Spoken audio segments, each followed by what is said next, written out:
Hi, everyone. Harry here to talk about what is going on in Manhattan in the DA's office with the events and non-events of the last couple days. Let's see. Point one, we don't know exactly. Point two, we possibly know approximately. And point three, the most important point, we know what's not happening. And what's not happening is some kind of great crisis of confidence in the case itself. Let me start there because at least Donald Trump has been crowing, as is his wont, about this shows that the whole case is collapsing, and maybe Robert Costello, his lawyer, got them so shaken up about the credibility of Michael Cohen that Bragg is gonna fold his cards.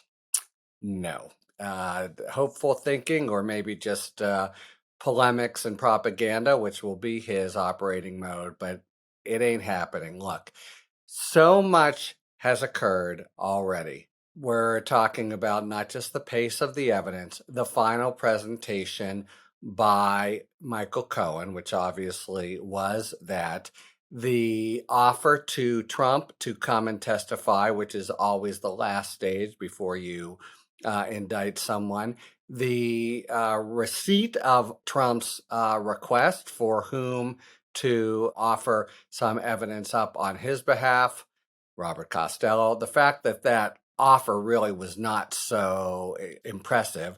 It was a little bit of a diatribe against Cohen, and that the DA decided not to put Cohen back. All of that suggests, when you put it up against these little hiccups that we don't know anything about, and you also consider just the whole fact that here's Bragg going forward after having tiptoed away when he first took office. To fold his cards now would be probably suicidal to his career as DA, and there's just no kind of leaking or any suggestion of some kind of big crisis like that. So to actually pull the plug now would be akin to taking a train going 200 miles an hour and slamming it into reverse.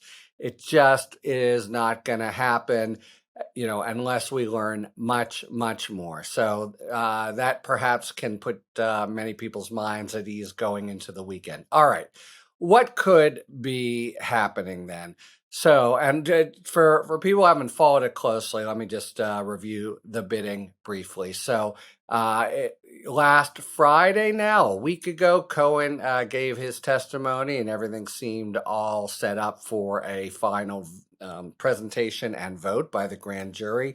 Then Trump asked for Costello, and Costello came to the grand jury on Monday. They decided not to put Cohen in after. So then it seemed as if the case was ready to vote out. Remember, Trump himself had predicted he was going to be arrested on Tuesday, although he really didn't know what he was talking about. But it was the same kind of timeline, right? They would vote it out on Monday, and it wouldn't eventuate an arrest, but that's a little bit beside the point. Then Wednesday, everyone waiting for the vote, and he sends them home, does Bragger. He tells them, not to come in. And now Thursday, so of course it'll be now. Oh no, he says, come on in, but deliberate on another case. That's a really bizarre curveball, by the way, where, we may or may not find out what was going on there. But this is a special grand jury. They've been dealing with the Trump case.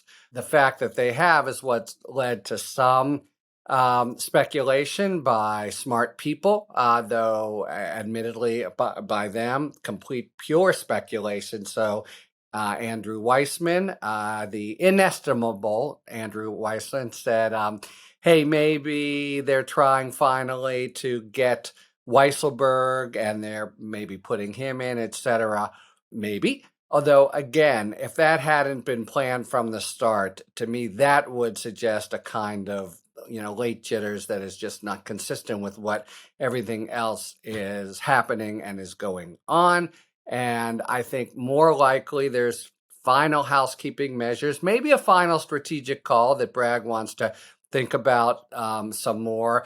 New York, though, is famously pro-defendant in a lot of procedures, and there might be some final T's to cross or I's to dot that are just prudent, because once the grand jury makes a vote, it's done, it's dissolved. For instance, you can't do a subpoena with them anymore. I don't think that's what he's trying to do, because it would take too much time to return. But maybe a witness, maybe Stormy Daniels. I don't think so. I don't think it's a good idea to put her in, and probably not even to have her as a witness at trial. But it's just to say that, like, something's happening, could be very prosaic. Somebody could have the flu or COVID, or it might be a genuine strategic call. I do not think, however, that it is a serious consideration of pulling the plug on the whole case. So what does that mean? Well, Bragg, of course, is keeping his cards close to the vest, but they will next sit on Monday, and something like this timeline will happen. Maybe it's Monday, maybe it's Wednesday, maybe it's Thursday. Those are the 3 days that they sit. But the grand jury will, the assistant district attorney who's been dealing with them. Oh, and one more fact that points against any kind of crazy reversal here. We know from a few sources that it's a pretty cohesive and friendly special grand jury.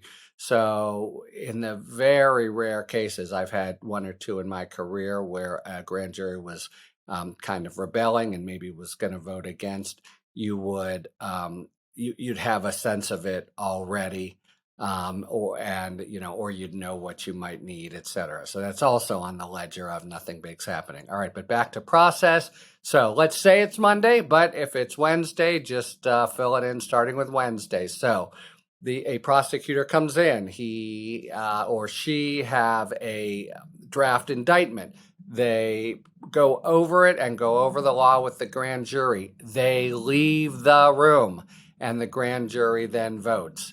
It doesn't take very much, as many people have noted. A majority of the 23, hopefully the 23 are all present, and they don't have to find beyond a reasonable doubt, but just that there is probable cause. Then, when they vote this out, it becomes sealed and just dropped off in the clerk's office, and then unsealed in court according to what a court wants to do.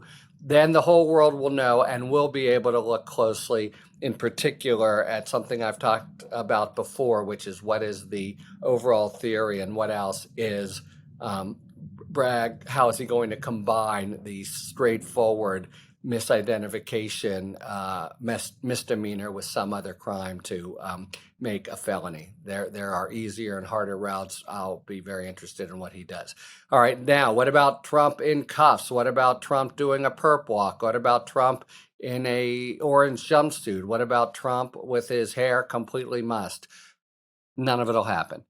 Trump will be, unless Trump is really, really, really an idiot. We know he's really, really an idiot, but we don't think he's really, really, really an idiot to this extent. He will be, they'll negotiate as soon as the indictment is done, a time and a place and a process for him to surrender on a summons, not an arrest warrant, but a summons, which is what the court will do. He will show up on that summons. He will be in court. There will be a mad mob scene, mainly, I think, with the press. It's a whole nother topic. He's obviously trying to incite civil disobedience and even violent disobedience.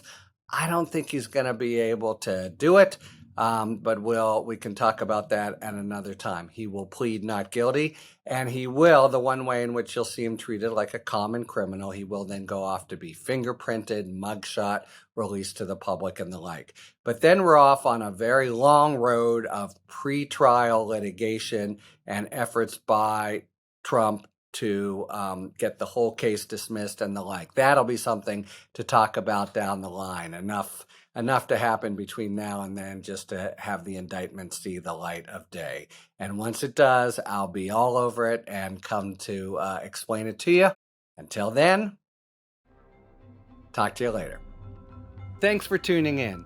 If you enjoyed this video and other Talking Feds content, please take a second to like and subscribe. Talk to you later.